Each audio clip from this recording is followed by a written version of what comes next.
उत्तराखंड के चार धाम और पंच केदार के बारे में तो आपने जरूर ही सुना होगा। चार धाम जिसमें सबसे पहले यमुनोत्री, फिर दूसरे पे गंगोत्री, तीसरे पे केदारनाथ और चौथा बद्रीनाथ।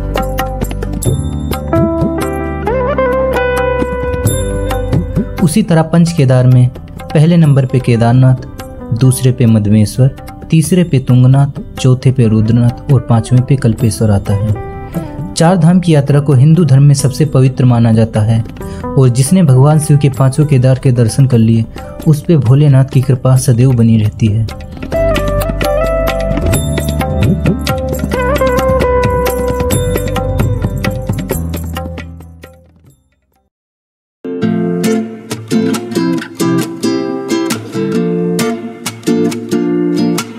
हर हर महादेव दोस्तों, मेरा नाम है योगी और मैं करने जा रहा हूँ चार धाम और पंच केदार की यात्रा। इस यात्रा में हमें 15 दिन तक लग सकते हैं और यह यात्रा हम अपनी पर्सनल कार से करने वाले हैं। इसके साथ ही हम इस यात्रा में कैंपिंग भी करने वाले हैं। हम चाहते हैं कि इस यात्रा को जितना हो सके कम से कम बजट में किया जा सके। दोस्तों आपको बता दें कि यह यात्रा हम मानसून सीजन में कर रहे हैं। इस टाइम पे पहाड़ों पे काफ़ी लैंडस्लाइड होती है, तो ये भी हमारे लिए एक चैलेंज होने वाला है।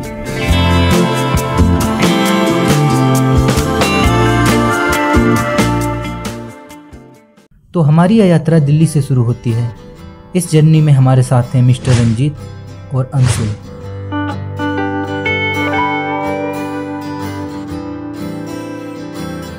अपनी इस यात्रा के लिए हमने पहले ही सारा इंतजाम कर लिया है। हमने एक बड़ा कैंप और 3 स्लीपिंग बैग लिए। खाने का भी सारा सामान रेडी था। अब बस निकलने की देरी है। तो सबको बाय बाय बोलकर हम सुबह 10 बजे अपने पहले धाम यमुनोत्री के लिए निकल लेते हैं। तो दोस्तों हम लोग रेडी हो चुके हैं अब चलने के लिए और अभी पेट्रोल पंप पे जाएंगे, वहाँ तेल भराएंगे, उसके बाद से यात्रा की तरफ। सबसे पहले अपनी गाड़ी में पेट्रोल फिल कराते हैं, उसके बाद सारे सामान को अच्छे से सेट करते हैं ताकि स्पेस बन जाए। दिल्ली से विकास नगर होते हुए आज हमें 400 किलोमीटर का सफ़र तय करके जानकी चट्टी पहुंचना है, लेकिन एक दिन में 400 किलोमीटर कवर करना मुश्किल हो सकता है। तो देखते हैं कि आज की रात हमारी कहाँ बीतने वाली है।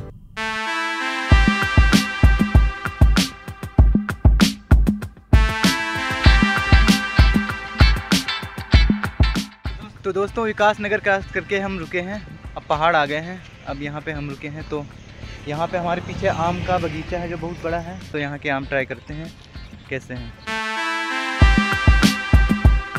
तो दोस्तों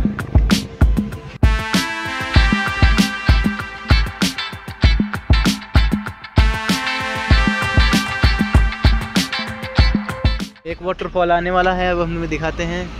ये देखिए यमुनोत्री के रास्ते पे हमें बहुत सारे वाटरफॉल्स देखने को मिल रहे थे।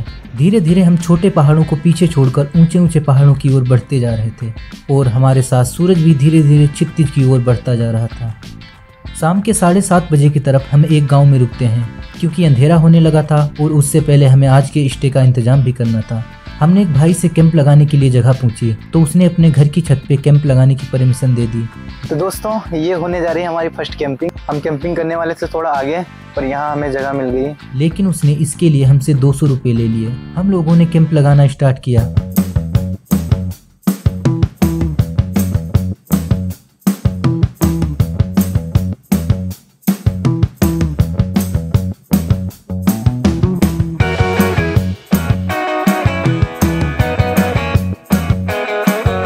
दोस्तों ऐसा टेंट बना है। ये हमारा पहला कैंपिंग एक्सपीरियंस होने वाला है, तो हम काफ़ी ज़्यादा खुश थे। कैंप लगाने के बाद हमने खाना बनाना स्टार्ट किया। खाने में आज हम पीले चावल और सूप बनाने वाले हैं। सबसे पहले हमने सूप बना लिया, उसके बाद पीले चावल पकने के लिए रख दिए। तभी कुछ ऐसा होता है। दोस्तों हल्की हल्की बारिश आ चुकी थी तो हम लोगों ने टेंट हटा के जो दीवार के सटा के लगा लिया है। इसमें ये थोड़ा छज्जा निकला है तो इससे बचत हो जाएगी और अभी इसमें तहड़ी पक रही है। थोड़ी देर बाद बारिश बंद हो गई और तब तक हमारा खाना भी बन गया था।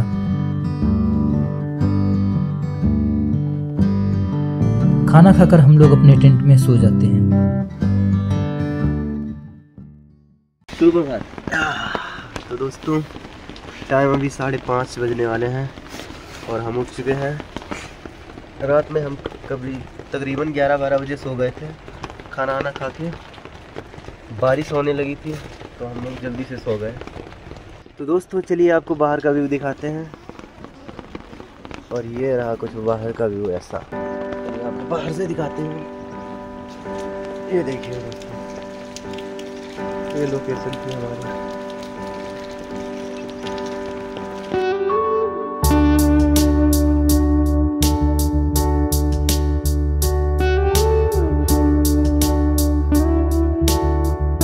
सुबह होती ही हमें बारिश देखने को मिलती है। बारिश के कारण यहाँ का मौसम काफी ठंडा और खूबसूरत हो चुका था। हम लोग कुछ देर इधर उधर टहलकर यहाँ की खूबसूरती का आनंद लेते हैं।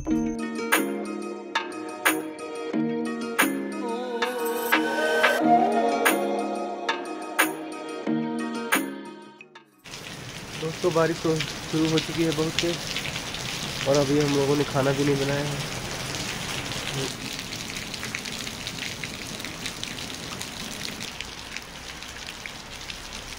तो दोस्तों डोगेश भाई आके हमारे टेंट में घुस गए हैं।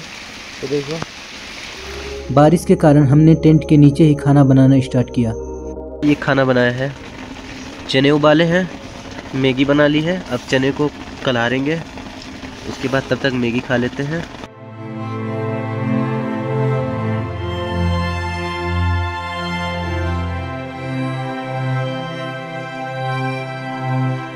खाना खाने के बाद हम लोग यहाँ से निकलने वाले थे, तभी कुछ ऐसा होता है।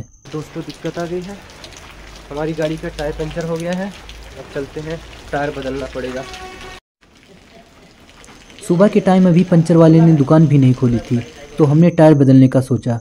जब तक टायर खोला तब तक पंचर वाले ने भी दुकान खोल दी थी, तो टायर को पंचर लगाने के लिए दे दिया और बैठकर पहाड़ों को देखने लगा।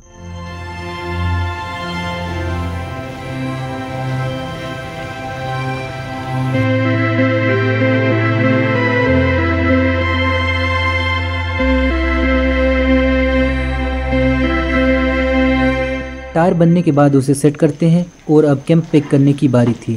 तो दोस्तों टायर बन चुका है, फाइनली पूरा काम हो चुका है। अब अपना टेंट संभालते हैं और फिर चलते हैं यमुनोत्री की ओर। अभी यहाँ से 100 किलोमीटर है। बारिश अभी भी हो रही थी। जैसे तैसे करके हमने कैंप पैक किया और वहाँ से आगे बढ़े, लेकिन हमें फिर रुकना पड़ा। दोस्तों अभी हम जैसे ही यहाँ से निकले थे कैंप हटा के, तो आगे रास्ते में हमें जाम मिला। तो पता चला कि आगे रास्ते में लैंडस्लाइड हुआ। रास्ते पर थोड़ी सी लैंडस्लाइड हुई थी, जो कि जेसीबी उसे हटा भी रही थी। जैसा कि मैंने कहा था कि इस जर्नी में हमें लैंडस्लाइड देखने को मिलेगी, तो ये रही पहली लैंडस्लाइड। रास्ता खुलने के बाद हम आधा घंटा चले ही थे, मगर फिर से हमें रुकना पड़ा। दोस्तों एक और लैंडस्लाइड मिला है हमें, फिर से रुक गए हैं। बहुत लंबी लाइन लगी है पीछे, वो लंबी दूर तक लाइन लगी है। तो दोस्तों दूसरा लैंडस्लाइड भी कुछ मिनटों में ही खुल गया, और ये सब जेसीबी का कमाल था। यहाँ जहाँ जहाँ लैंडस्लाइड ज़्यादा होता है, उसके आसपास एक जेसीबी जरूर खड़ी रहती है, ताकि रास्ता जल्दी से खोला जा सके। आगे चल के एक झरने से पानी भरते हैं और सुंदर वादियों की ओर फिर से निकल लेते हैं।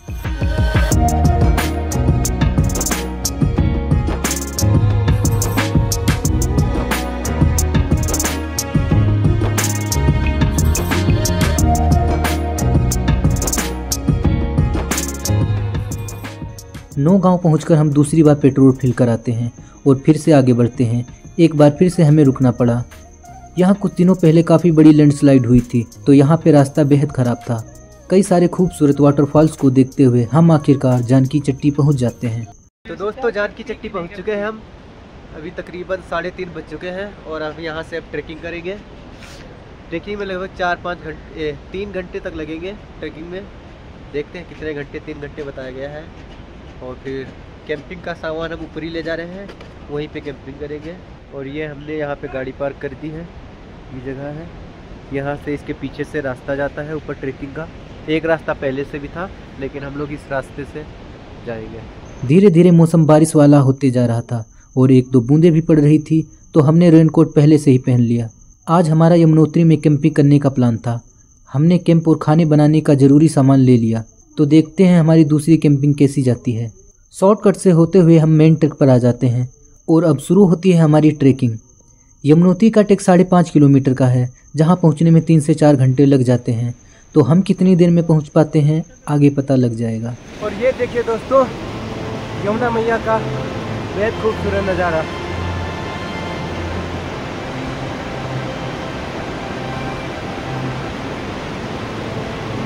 वाह,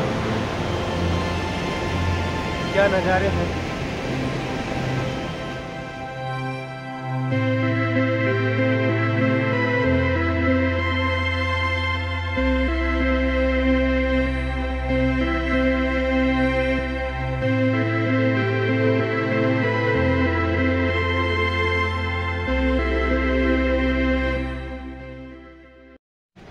दोस्तों बहुत चढ़ाई है फर्स्ट की यमुनोत्री में। अभी कम नहीं 1 किलोमीटर चला हूँ, मेरी हालत ख़राब हुई जा रही है।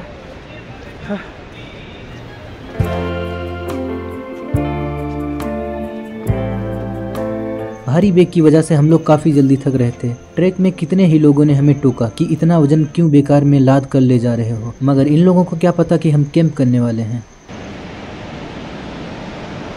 यमुनोत्री के टेक पर हमें कई सारे झरने देखने को मिल रहे थे। क्योंकि बारिश का मौसम है और हल्की बारिश भी हो रही थी, तो अनेक जलधाराएं ऊंचे ऊंचे पहाड़ों से यमुना में आके मिल रही थी, जो कि बेहद खूबसूरत लग रहा था।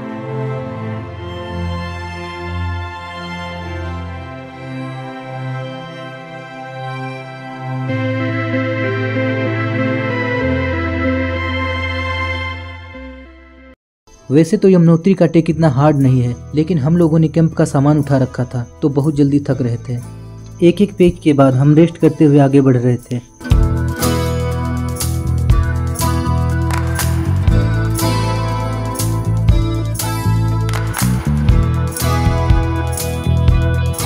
यमुनोत्री टेक पर घोड़ों और पालकों की भी सुविधा उपलब्ध है, जिसकी कॉस्ट वजन के हिसाब से होती है। नॉर्मल कॉस्ट 2500 रुपये से शुरू होती है, आप बार्गेनिंग करके कम भी करा सकते हैं।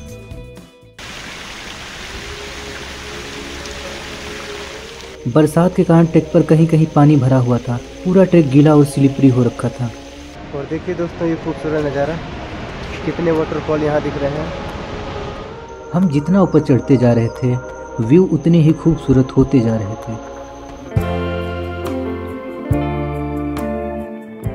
दोस्तों 1 किलोमीटर बचा है यमुनोत्री, बहुत थक गए हैं। 3.5 घंटे के बाद हमें मंदिर दिखाई देता है। दोस्तों हम मंदिर के पास आ चुके हैं, बिल्कुल 500 मीटर बचा है, बस हमें मंदिर अब दिख रहा है, तो आप लोगों को भी यहाँ से दिखाते हैं। यहाँ से अब 500 मीटर हल्का डाउन ट्रैक मिलता है। ऊंचे ऊंचे हरे पहाड़ों की गोद में बसा यमुनोत्री धाम और पास में बहती यमुना नदी। बारिश के सीजन में यहाँ का नज़ारा कुछ और ही होता है। काफ़ी बारिश की वजह से देखो रास्ते पे कितना पानी चल रहा है।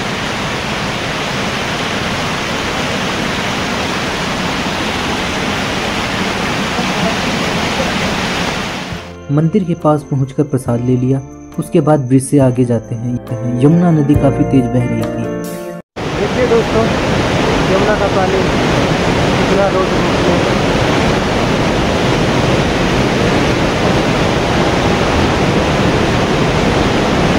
हम सबसे पहले सूर्यकुंड के पास जाते हैं। यमुनोत्री में सूर्यकुंड एक चमत्कार की तरह है। एक तरफ यमुना में बहता शरीर कपा देने वाला पानी और दूसरी तरफ कुछ मीटर दूर सूर्यकुंड में शरीर जला देने वाला पानी। नहाने के लिए एक अलग पूल बना है, जिसमें ठंडा और गर्म पानी मिक्स करके नहाने लायक बना दिया जाता है। हम लोग सूर्यकुंड में नहाते हैं। कहा जाता है कि सूर्यकुंड में नहाने से शरीर के त्वचा संबंधी रोग ठीक हो जाते हैं। ऐसा तो मुझे नहीं पता, लेकिन हम लोगों की डुबकी मारते ही सारी थकान तो जरूर खत्म हो गई। नहाने के बाद हम मंदिर के पास जाते हैं और अपने पहले धाम यमुनोत्री के दर्शन करते हैं। यमुनोत्री धाम यमुना माता को समर्पित है और यह लकड़ी से बना हुआ है।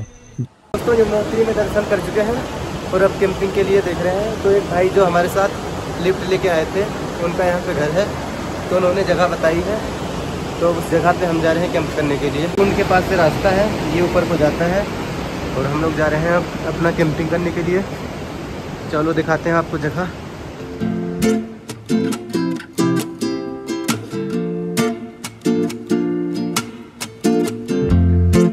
जानकी चट्टी से आते वक्त हमने एक भाई साहब को लिफ्ट दिया था, जो कि यमुनोत्री ही आ रहे थे। वो यहाँ काम करते हैं और उनका यहाँ घर भी था, तो उन्होंने ही हमें ये जगह बताई थी। हमारी दूसरी कैंपिंग भी पहली कैंपिंग की तरह अच्छी जाने वाली है, क्योंकि ये लोकेशन भी अच्छी है और यहाँ पर लाइट भी है। तो दोस्तों हमने टेंट लगा लिया है, यहाँ पे पूरा सेट कर दिया है और हम सबसे पहले बनाने जा रहे हैं सूप। पूरा जुकाम हो चुका है, पूरी नाक बंद हो चुकी है, तो सबसे पहले सूप पिएंगे, उसके बाद में बनाएंगे मैगी, फिर सो जाएंगे बस। और क्या करना है यहाँ पे। तो दोस्तों मैगी बना दी है हमने, चलो एक ही में बना दी इतनी, अब इसको ब्रश के खाते हैं। हम लोग सूप और मैगी खाकर सो जाते हैं। सुबह 7 बजे हम उठते हैं।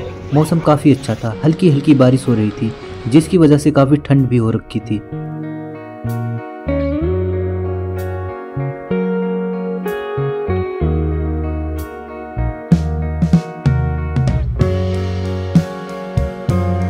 हम लोगों ने काली चाय बनाई, जो कि अच्छी नहीं बनी। इसके बाद हम अपना कैंप पैक कर लेते हैं और माँ यमुना का जल लेकर नीचे उतरना शुरू करते हैं। तो दोस्तों तकरीबन 1.5 घंटा लगा हमें नीचे आने में, क्योंकि नीचे आने में ज़्यादा थकान नहीं होती है। और हम लोग आ गए हैं, अब अपना सामान सेट करते हैं और फिर गंगोत्री के लिए निकलते हैं। नीचे आने के बाद हम चाय पीकर थोड़ा रेस्ट करते हैं और फिर निकलते हैं अपने दूसरे धाम गंगोत्री के लिए। तो दोस्तों इस वीडियो में यहीं तक, लेकिन कंटिन्यू रहेगी यात्रा। तो अगले वीडियो में हम आपको ले चलेंगे गंगोत्री धाम। तो इस वीडियो को लाइक करना ना भूलें। तो मिलते हैं नेक्स्ट ब्लॉग में, तब तक के लिए हर हर महादेव।